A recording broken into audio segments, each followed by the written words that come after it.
बिस्मिल्लाहिर्रहमानिर्रहीम। अल्हम्दुलिल्लाहि रब्बिल आलमीन वस्सलातु वस्सलामु अला सय्यिदिल अंबिया'i वल मुरसलीन मुहम्मदिन व अला आलिहि व सहबिहि अजमईन व मन तबिअहुम बि ihसान इला यौमिद्दीन। अम्मा बअद फ़अऊज़ु बिल्लाहि मिनश शैतानिर रजीम। बिस्मिल्लाहिर रहमानिर रहीम। कुल लिल मुमिनीना यग़ुद्दू मिन अबसारिहिम व यहफ़ज़ू फ़ुरूजहुम। वक़ाल फ़ी मौज़िअन आख़र या अय्युहन नबिय्यु क़ुल लिअज़वाजिका व बनातिका व निसाइल मुमिनीना युदनीना अलैहिन्ना मिन जलाबिबिहिन्ना इला आख़िरिह। सदक़ल्लाहुल अज़ीम। मोहतरम बुजुर्गों और अज़ीज़ साथियों, अल्लाह ताला शानों का बेपनाह फ़ज़ल व करम उसका एहसान है। उसने हम तमाम को कुछ दीन की बात कहने और सुनने के लिए जमा फरमाया। दोस्तों बुजुर्गों, पिछले हफ्ते जिस सिलसिले में बात हो रही थी, रब्बुल जलाल ने कुरान करीम में जिस तरीके से उसको हमने हमारे सामने रखा है, थोड़ी थोड़ी चीज़ों को सामने रखते हुए यह हुक्म हम पर नाज़िल फरमा दिया है और रब्बुल जलाल का हुक्म मुकम्मल हो गया। जैसा कि बताया गया था कि दो सूरतें हैं, एक सूरह अहज़ाब से दूसरा सूरह नूर। सूरह अहज़ाब शुरू की सन 5 हिजरी की सूरत है और उसके बाद सन 6 हिजरी में सूरह नूर नाजिल हुई, जो आम मोमिनीन के लिए हुक्म है, तमाम मुसलमानों के लिए हुक्म है कि जितने मुसलमानों की माएँ बहनें और जितने भी लोग हैं जो है ख़वातीन के लिए, सबके लिए हुक्म है कि उनके लिए पर्दा ज़रूरी है और बेइंतहा ज़रूरी है। दोस्तों को इस सिलसिले में दो लफ्ज़ पाए जाते हैं, एक है हिजाब और दूसरा है निकाब। दुनिया वाले लोग आमतौर पर हमारे और आपके दरमियान में यूँ समझा जाता है, लोग इसका मफ़हूम यूँ बताते हैं कि हिजाब जो है ये सर पर कुछ ओढ़नी या इस तरीके से किसी भी चिंदी का या कोई भी टुकड़ा डाल लेने का नाम हिजाब है, और सर को बांध लेना और बदन को बांध लेना, उसको जो एक तरीके से मोड़ लेना, इसका नाम निकाब है। ये हमारे और आपकी एक ज़ुबान है ये, लेकिन शरीयत मुतहरा की भी एक ज़ुबान है। इसे ही कहा जाए इस्तिलाह शरअ में कि शरीयत मुतहरा क्या समझती है, कि हम तो इसको यूँ समझते हैं कि हिजाब यानी चेहरे पर किसी कपड़े का डाल लेना, और यानी चेहरे को जो है एक तरीके से मोड़ लेना, ये हो गया हिजाब। और दूसरा निकाब हो गया पूरे बदन को ढांप लेना, बदन को ढांप लेना। और घूंघट जिस तरीके से यूँ आता है कि उस पर कोई कपड़ा गिरा लेना, ये होता है निकाब। ये लेकिन ये हमारी और आपकी ज़ुबान है, शरीयत मुतहरा के यहाँ ये ज़ुबान नहीं है। शरीयत के नज़दीक हिजाब और निकाब दोनों एक ही चीज़ का नाम है। शरीयत के नज़दीक हिजाब हो या निकाब हो, दोनों एक ही चीज़ का नाम है, और वो ये है कि मुकम्मल तौर पर पर्दा। जैसे चेहरे पर एक तरीके से घूंघट की तरीके से जो कपड़ा डाल लेना, चिंदी डाल लेना, चादर के तरीके से ओढ़ लेना, ये जो है हिजाब भी इसी को कहा जाता है, निकाब भी इसी को कहा जाता है। पर्दा कर लेने का नाम मुकम्मल तौर पर जिस तरीके से होता है वो उसका नाम हिजाब भी है, उसी का नाम निकाब भी है। ये शरीयत मुतहरा के नज़दीक है।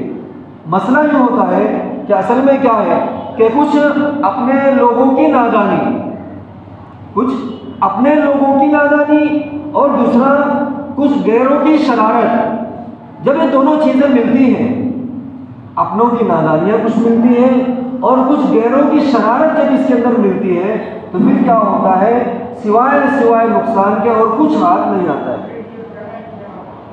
ये हमारा नुकसान इसके अंदर है।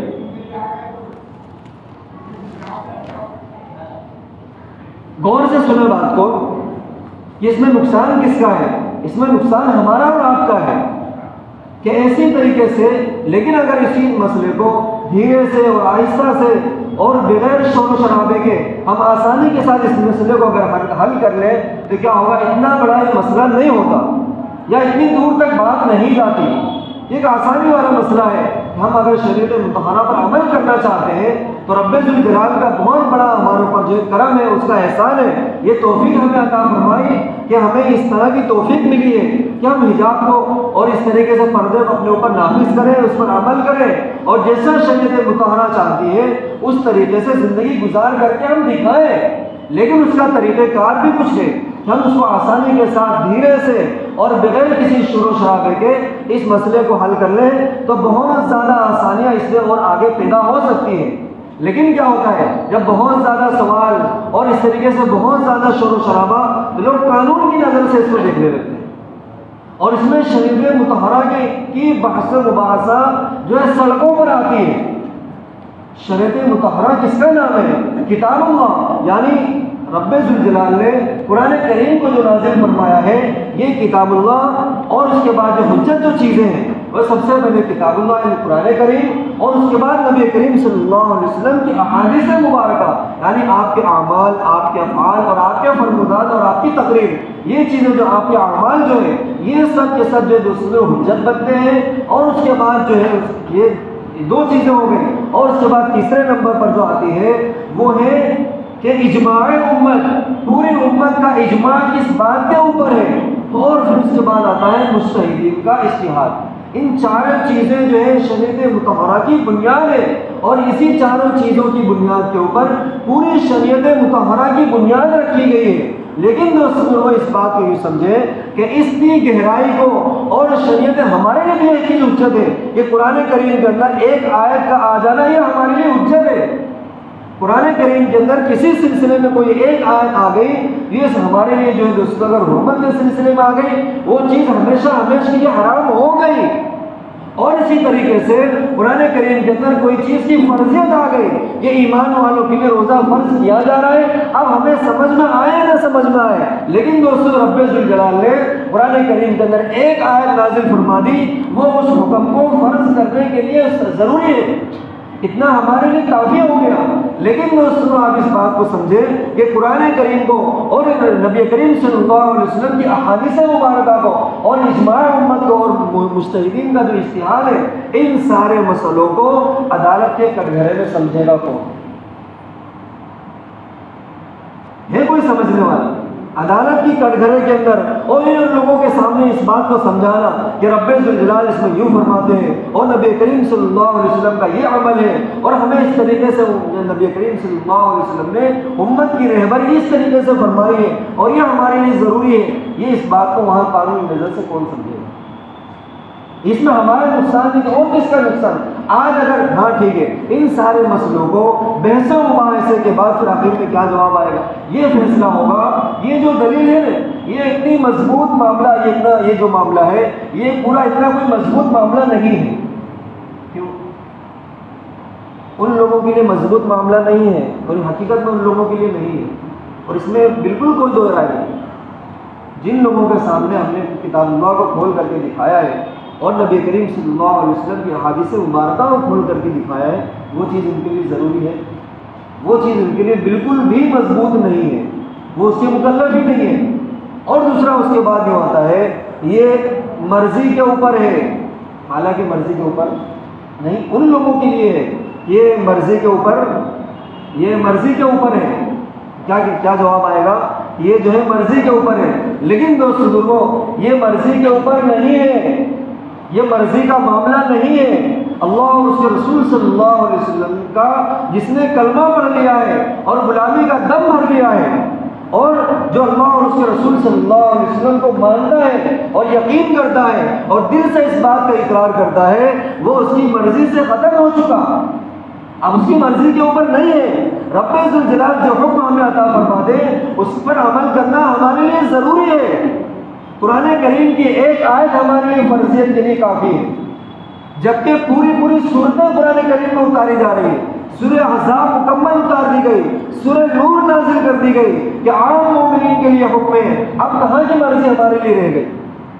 इसलिए ये बताया गया था, पिछले हफ्ते बताया गया था कि दो तरह के लोग हैं, एक तो दूसरे मज़ाहिब के लोग हैं, उनके लिए चीज़ ज़रूरी नहीं है, उनके लिए उनका काम क्या है? उनका काम ये है कि ईमान के सिलसिले में या इस्लाम के सिलसिले में कोई भी मसला है तो फ़ौरन उसमें लकीरें खींचना, उसमें से जो है क्या करना, इसकी खामियां निकालना और इस तरीके से उसमें जो है कीड़े वगैरह निकालना कि ये अब ज़रूरी नहीं है और ये अब बंद हो जाना चाहिए। चलो ये चीज़ उनके वो लोग तो मुकल्लफ नहीं है, लेकिन हमारे यहाँ कुछ तबका, दूसरा तबका जो है वो क्या है? वो लिबरल किस्म का तबका है।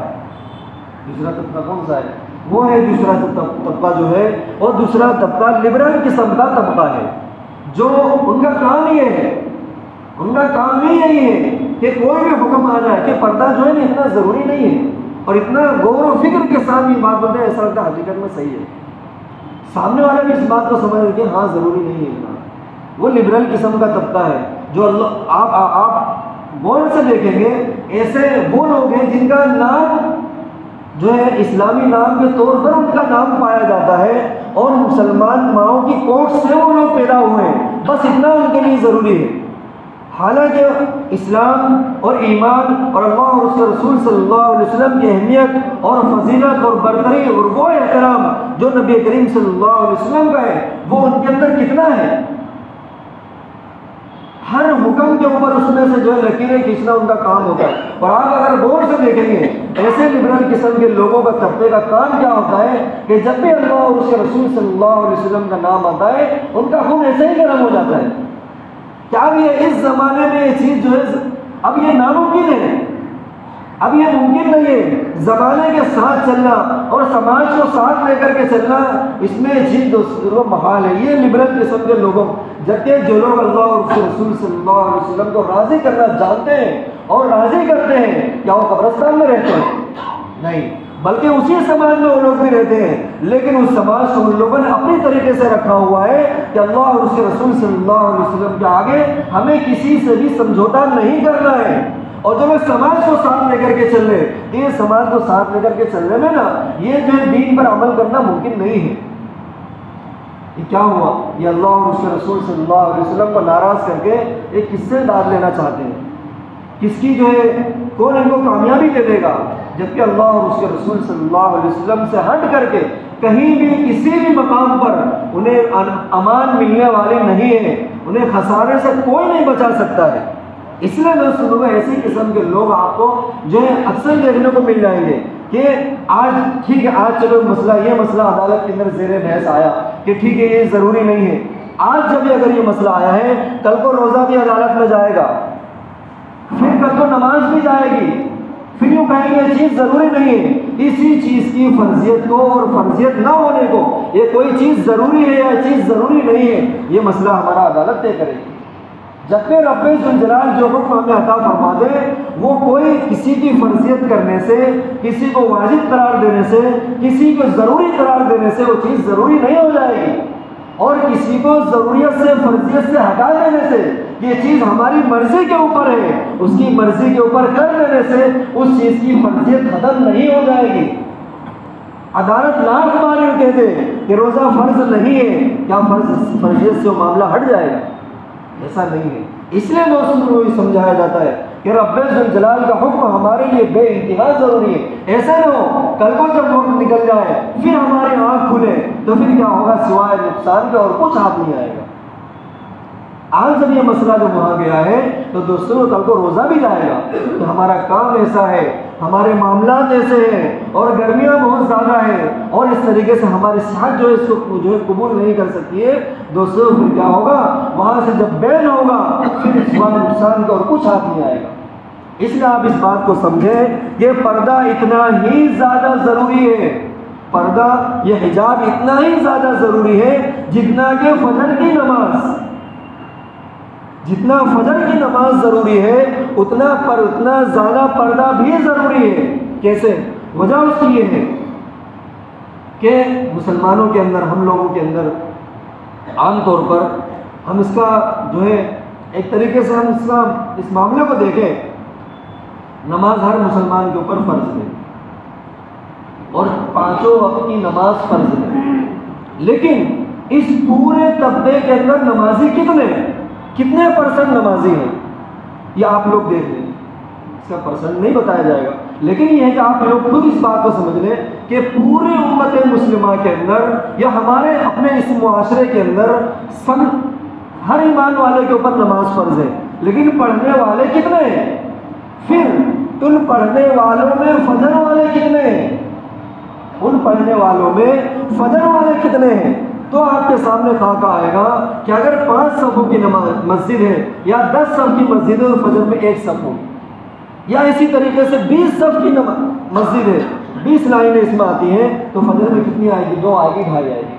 तो अगर इमाम साहब यूँ कह दें कि चलो फजर में कोई आता नहीं, आप लोग भी छुट्टी करो, तो ऐसा हो सकता है? लोगों के न पढ़ने की वजह से नमाज की फर्जियत तो ख़त्म नहीं हो जाएगी, बिल्कुल ख़त्म नहीं होगी, बल्कि जो लोग नहीं आ रहे वो ज़्यादा लोग हैं, लेकिन उन लोगों को तरगीब दी जाएगी, उन्हें मस्जिद में आने को समझाया जाएगा और उन्हें नमाज की अहमियत को बताया जाएगा। लेकिन ये नहीं हो सकता कि लोग नहीं आ रहे हैं, या कोई मस्जिद तो ऐसी भी आपने देखा होगा कि पूरे चारों वक्त की नमाजों के अंदर मस्जिद भर जाए, लेकिन फजर की नमाज में 2-4 लोग रहें, लेकिन उससे ये तो नहीं होगा कि चलो सबकी छुट्टी कर दो, नमाज ही बंद कर दो, ऐसा तो नहीं हो सकता। इसलिए कि लोगों का पढ़ना ना पढ़ना ये हमारी अपनी कोताही है, लेकिन उससे फर्जियत ख़त्म नहीं हो जाती है, बल्कि लोगों को समझाया जाएगा। और इसी तरीके से ये समझें कि लोगों के अदालतों के कहने से कि हमारी चीज़ हमारी मर्ज़ी के ऊपर है, मर्ज़ी से उस चीज़ की फर्जियत ख़त्म नहीं हो जाती। और इसी तरीके से लोगों का उस अमल से दूर हो जाना कि लोग किसी न कहीं काहिली और सुस्ती की वजह से या लावालीपन की वजह से उस अमल से दूर हो रहे हैं, तो उस अमल से दूरी की वजह से उस अमल को ख़त्म कर दिया जाए, उस अमल की फर्जियत को ख़त्म कर दिया जाए, ये नहीं होगा। अल्लाह रब्बुल जुल जलाल का हुक्म जो है मंसूख नहीं किया जा सकता है। और दोस्तों देखो यूँ आता है कि आमतौर पर आप लोगों ने यूँ देखा होगा, जो लोग नुक्स निकालते हैं, लकीरें खींचते हैं, उन्हें ये नहीं मालूम कि किसके ऊपर लकीर खींच रहे हैं। अल्लाह और उसके रसूल सल्लल्लाहु अलैहि वसल्लम के मामले में हम लोग लकीर खींचे, इस पोजीशन में हम हैं, उनसे मुकाबला कर सकें, इस पोजीशन में हम हैं। एक नस अगर हमारी ढीली कर ले, रब्बे जुल जलाल अगर हमारे दिमाग की एक नस अगर ढीली कर ले, ये पूरा बदन हमारा कोई काम का नहीं है। हमें इस बात की अहमियत का नहीं पता है कि अल्लाह ताला कितने ज़्यादा हलीम है। हलीम कहते हैं बुर्दबार को। अब ये बुर्दबार फिर क्या होता है?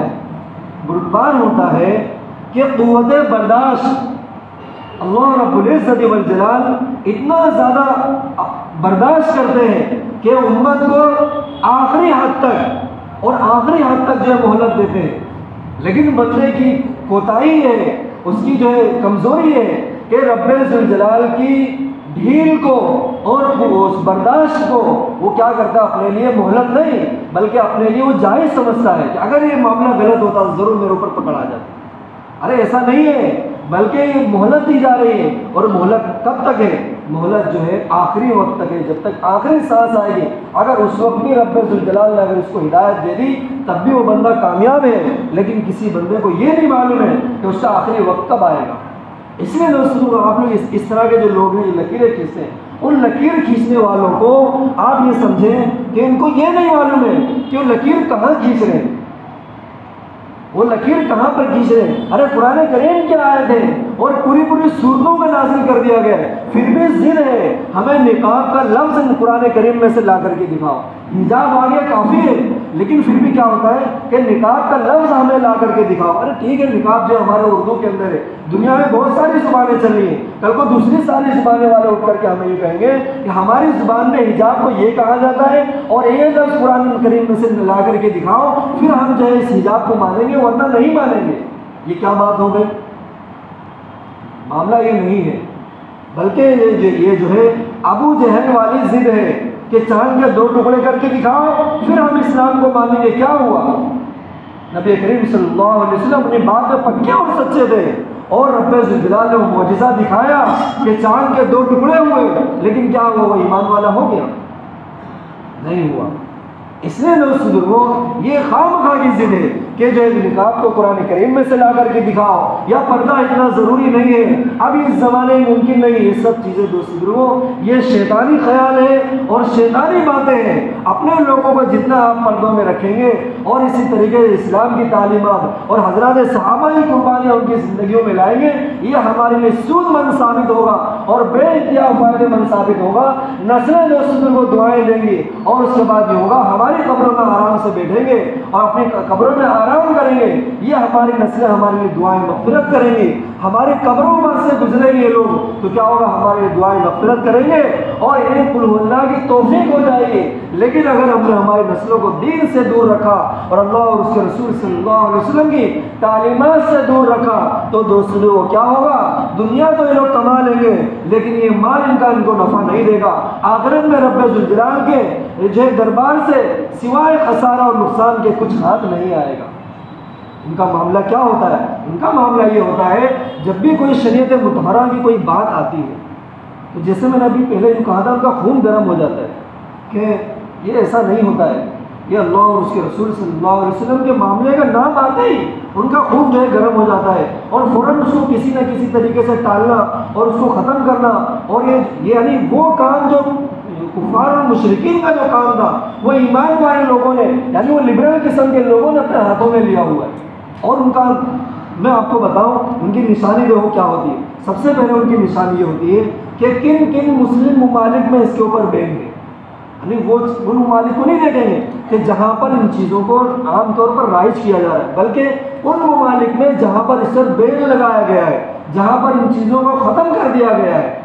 एक बात। दूसरा, फिर अगर वहाँ इनको इस तरह कोई मामला जब नहीं मिलता है तो फिर कहाँ देखेंगे कि उलमा लोग इसके अंदर है कि नहीं है। यानी उलमा लोग जिसको नहीं करते ऐसा भी कोई है तो उनको दलील मिल गई। तीसरा, ये जो अल्लाह के रास्ते में जाने वाले लोग हैं, जमात का जो काम करते हैं उसमें ये लोग हैं, उसमें कुछ लोग ऐसे हैं जो इसको नहीं मानते हैं। तो अगर उनमें वहाँ भी अगर मिल गया तो इनके लिए दलील काफ़ी की चीज़ इतना ज़रूरी नहीं है। लेकिन आप ये समझ लें सबके लिए, मेरे लिए भी और पूरी उम्मत मुस्लिमा के लिए चीज़ ज़रूरी है कि हमने जो कलमा पढ़ा है वो सऊदिया के बादशाह का कलमा नहीं पढ़ा है, वो तुर्की के बादशाह का कलमा नहीं पढ़ा है, वो मिस्र के बादशाह का कलमा हमने नहीं पढ़ा है, या मलेशिया के बादशाह का कलमा हमने नहीं पढ़ा है। किसी भी मुल्क के बादशाह का कलमा हमने नहीं पढ़ा है। उसका जो है उसको ख़त्म करना, उसको राइज करना वो चीज़ हमारे लिए हुज्जत नहीं है, बल्कि हमारे लिए जो हुज्जत है वो आका सल्लल्लाहु अलैहि वसल्लम की लाए शरीयत मुतहरा और कुरान करीम, नबी करीम सल्लल्लाहु अलैहि वसल्लम की अहादीस मुबारक। अरे तवातुर में तो कोई चीज़ का नाम है कि आप सल्लल्लाहु अलैहि वसल्लम जब हुक्म फरमा रहे कि पर्दा सब लोगों के लिए ज़रूरी है, जितनी ख़वातीन है हर एक के लिए पर्दा है, तो अब फिर क्या हुज्जत है हमारे लिए। अब क्या मामला इसमें गुंजाइश निकालने का निकल जाता है कि हम इसमें लकीरें खींचें। अपने नबी करीम सल्लल्लाहु अलैहि वसल्लम का कलमा पढ़ा है, किसी मुल्क के बादशाह का कलमा नहीं पढ़ा है, इसलिए दोस्तों ज़रूरी है। और हाँ ये चीज़ें कोताहियाँ होती है और हर एक से कोताही होती है। अम्बिया अलैहिस्सलाम जो है मासूम है, उनके अलावा जितने हैं ये हमारा जो तबका है ये दोस्तों मासूम तो नहीं है, लेकिन अगर किसी मामले पे हम किसी हुक्म के ऊपर हम अमल नहीं कर पा रहे, आमतौर पर ऐसा होता है पूरी शरीयत मुतहरा के ऊपर हम अमल नहीं कर पा रहे हैं, कर भी नहीं सकते हैं, लेकिन उसके लिए ये नहीं निकल जाता है कि अगर हम किसी मामले पर अमल नहीं कर रहे हैं तो उसको कुरान करीम में हमने समझा है कि ये चीज़ ज़रूरी नहीं है। ऐसा नहीं होना चाहिए कि अगर कि रोज़ा हम नहीं रख पा रहे तो उसके लिए यूँ नहीं कहना कि वो चीज़ पहले थी अब ये चीज़ नहीं है, हम गर्मी ज़्यादा हो गई है, मामला हमारे ऐसे हैं इसलिए हमें छूट मिलना चाहिए, अब रोज़ा इतनी ज़रूरी चीज़ नहीं है। ऐसा नहीं होना चाहिए, बल्कि दोस्तों मामला ये होना चाहिए हम अगर अपने आप को छोटा कर लेंगे तो किसके सामने छोटा कर, अरे अल्लाह और उसके रसूल सल्लल्लाहु अलैहि वसल्लम के सामने अपने आप को छोटा करना ये रब्बे ज़ुल जलाल के नज़र में हमारी कदर मंजिलत को बढ़ाता है कि हमने जो हार मानी है, अपने आप को जो छोटा किया है वो अल्लाह और उसके रसूल सल्लल्लाहु अलैहि वसल्लम की नज़र में हमने छोटा किया है कि ठीक है ये अमल आज हमसे नहीं हो रहा है, लेकिन नियत करते हैं इंशाअल्लाह कि आगे चलकर इस हुक्म को मानेंगे और इस पर हत्तल वसा अमल करने की कोशिश करेंगे। लेकिन इसमें यूँ कह देना ये चीज़ ज़रूरी नहीं है, ये अमल नहीं हो पाएगा।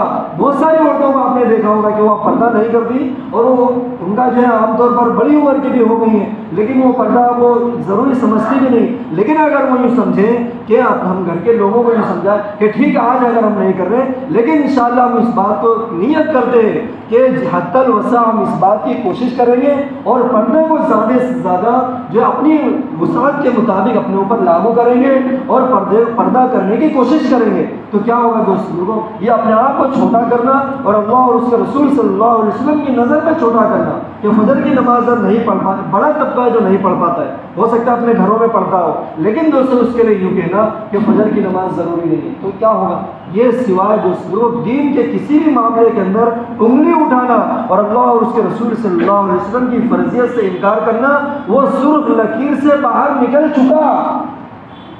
वो जो लकीर है उस सुर्ख लकीर से वो बाहर निकल चुका। इसलिए दोस्तों ये समझाया जाता है कि अल्लाह और उसके रसूल सल्लल्लाहु अलैहि वसल्लम के मामले के अंदर ज़ुबान को बहुत सोच समझ करके, ठीक है हम नहीं कर पा रहे हैं लेकिन आइंदा इंशाअल्लाह नियत करते हैं इस हुक्म को हम मानेंगे। हज़रत अब्दुल्लाह इब्न मक्तूम रज़ी अल्लाह अन्हु सहाबी हैं, लेकिन वो नाबीना सहाबी है। वो क्या है, नाबीना सहाबी है। तो मस्जिद नबी में एक मरतबा आए, आप सल्लल्लाहु अलैहि वसल्लम जो अपने घर पर दरवाजे पर यूँ हाथ लगा करके खड़े थे और अम्मी आयशा रज़ी अल्लाह अन्हा तमाम उम्मत की माँ है, वो भी खड़ी थी। तो अब्दुल्लाह इब्न मक्तूम रज़ी अल्लाह अन्हु जो सहाबी हैं लेकिन वो नाबीना सहाबी हैं, जब मस्जिद में आए तो आप सल्लल्लाहु अलैहि वसल्लम ने हज़रत आयशा को हुक्म दिया कि पर्दा कर लो, न चेहरे को छुपा लो। तो हज़रत आयशा रज़ी अल्लाह अन्हा ने कहा कि हुज़ूर ये तो नाबीना सहाबी है, तो मुझे नहीं देख सकते, ये तो मुझे नहीं देख सकते हैं। तो आप सल्लल्लाहु अलैहि वसल्लम ने फरमाया कि आयशा वो नाबीना सहाबी हैं, तो क्या आप भी नाबीना हैं? वो तो नाबीना सहाबी है, तो आप तो नाबीना नहीं हो, इसलिए पर्दा करना कितना ज़रूरी है। और उसके बाद जो पिछली मरतबा एक आयत करीमा से आप लोगों को पढ़ करके सुनाई गई थी, वइदा सालतुमुहुन्ना मताअन फस्अलूहुन्ना मिन वराए हिजाब। हिजाब का लफ्ज़ भी इसमें है, लेकिन इसमें जो बात थी कि इस बात को ये समझे कि नबी करीम सल्लल्लाहु अलैहि वसल्लम की जो अज़वाजे मुतहहरात हैं वो तमाम उम्मत की माएँ हैं। नबी करीम सल्लल्लाहु अलैहि वसल्लम की वो ज़ौजा हैं, लेकिन सारे उम्मत के लिए वो माँ है।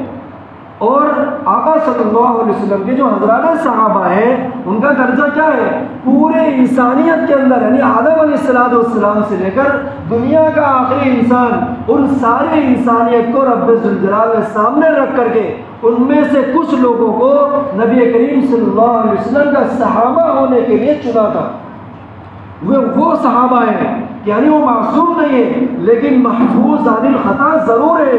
ये वो हज़रात सहाबा है, उन सहाबा को ये हुक्म दिया जा रहा है कि जब तुम्हें अज़वाज मुतहहरात से कोई काम पड़ जाए, कोई सामान लेना हो या इसी तरीके से कोई लेन देन वाला काम हो, तो पर्दे के पीछे से वो लेन देन वाला काम करो। किसको हुक्म दिया जा रहा है? हज़रात सहाबा को हुक्म दिया जा रहा है कि तुम्हें जब कोई काम पड़े तो पर्दे के पीछे से उस काम को करो, यानी कोई लेन देन है, कोई सामान लेना है, फस्अलूहुन्ना मिन वराए हिजाब, पर्दे के पीछे से सामने जाने की इजाज़त नहीं है। ये कौन है? ये हज़रात सहाबा है। और किसको कहा जा रहा है? यानी उन लोगों के बारे में जो तमाम उम्मत की माएँ हैं। तो हमारा और आपका पर्दा करना कितना ज़रूरी हो गया, समझ में आ रहा है।